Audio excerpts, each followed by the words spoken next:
नमस्कार साथियों, आज 12 जून को 2 दिन पहले कुशीनगर में, उत्तर प्रदेश के कुशीनगर ज़िले में, वहाँ की पडरौना पुलिस और स्वाट टीम जो ज़िले पर एक आतंक निरोधक दस्ता बनाया गया है और साइबर सेल, ये सब मिल करके सीएमओ ऑफिस से 4 लोगों को अरेस्ट किए हैं।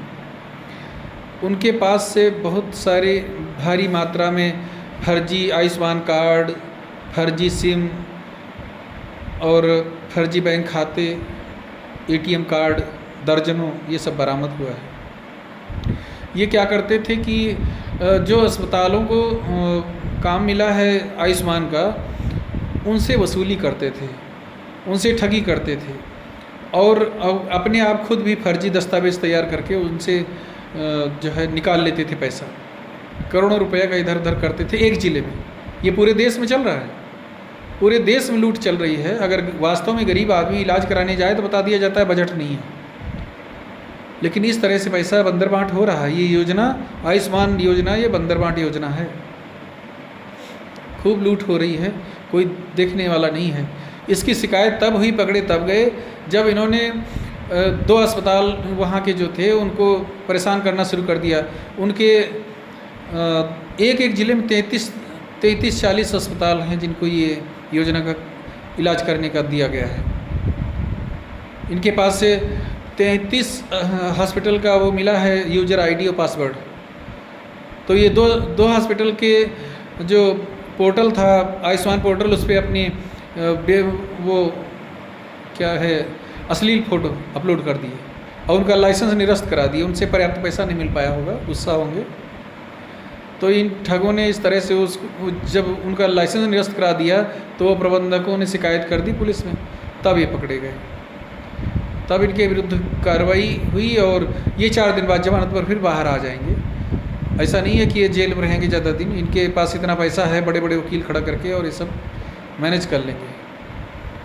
कोई न कोई दांव पे से बाहर निकल आएंगे, फिर वही ये सब काम करेंगे जो पहले कर रहे थे। हम सरकार से अनुरोध करते हैं कि ऐसे डाकुओं के विरुद्ध कठोर कार्रवाई होनी चाहिए। वहाँ 3 तो अस्पताल के हैं और 1 बाहर का है।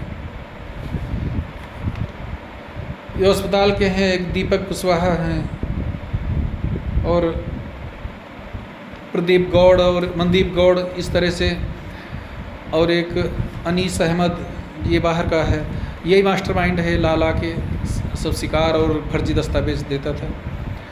तो इस तरह से ये सब मिलके लूट कर रहे हैं और कार्रवाई के नाम पर बस यही शिकायत हो गई, थोड़ा ज़्यादा उनको परेशान कर दिया, शिकायत हो गई तो पकड़ गए, 4 दिन बाद बाहर आ जाएंगे। सरकार को चाहिए बहुत कठोर कार्रवाई इनके खिलाफ करे। एक कानून, अलग से कानून बनाना चाहिए, अध्यादेश लाना चाहिए साइबर ठगी के विरुद्ध। ये जो धोखाधड़ी, लूट, गांव में लोग मर रहे हैं, गांव में ठगी का शिकार हो रहे हैं। खेलो ऐप और जितनी ये गैम्बलिंग वाली ऐप हैं, जंगली रमी और क्या क्या है, 11 सर्किल, इतना प्रचार है इनका। और गांव में सीधे साधे लोग पहले 2-4 हज़ार उनको जिता देते हैं, उसके बाद जो कुछ उनके पास होता है सब लगा देते हैं और वो फिर हरा दिया जाता है और फिर वो मर जाते हैं। पुलिस तक इसकी सूचना नहीं पहुंचती है, बहुत खास लोगों तक ही जानकारी हो पाती है और उनका अंतिम क्रियाकर्म कर दिया जाता है। इस तरह से लोगों के लिए ये त्रासदी बन चुका है। ये लूट, ये साइबर ठगी एक त्रासदी से कम नहीं है। बहुत जो महिलाएं ठगी जाती हैं वो बहुत करके अपनी चौकी थाने तक पहुंचती, वहाँ बता दिया जाता है इसकी शिकायत आप साइबर सेल में जाके थाने पर करो, वहाँ जिला मुख्यालय पे। तो 50-60 किलोमीटर दूर, 100 किलोमीटर दूर जाके वो शिकायत तो कर नहीं सकती।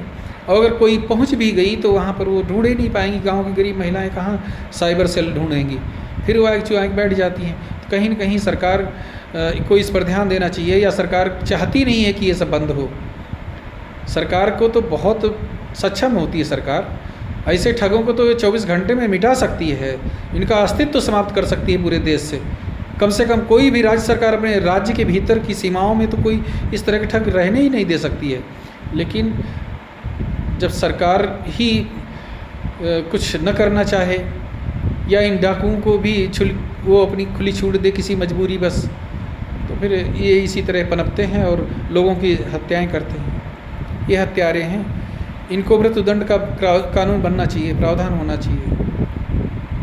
आप लोग भी सोचो, विचार करो और ज़्यादा से ज़्यादा लोगों तक इस बात को पहुंचाओ ताकि लोग ठगी का शिकार होने से बच सकें। अब तो ये QR कोड भेज दे रहे हैं आपके मोबाइल पे और बताएंगे आप इसको, ये है आपका, ये निकला है, वो निकला है। आम आदमी क्या, अच्छे अच्छे पढ़े लिखे लोग भी इनका शिकार हो रहे हैं, करोड़ों रुपए उनसे लूट ले रहे हैं ये लोग।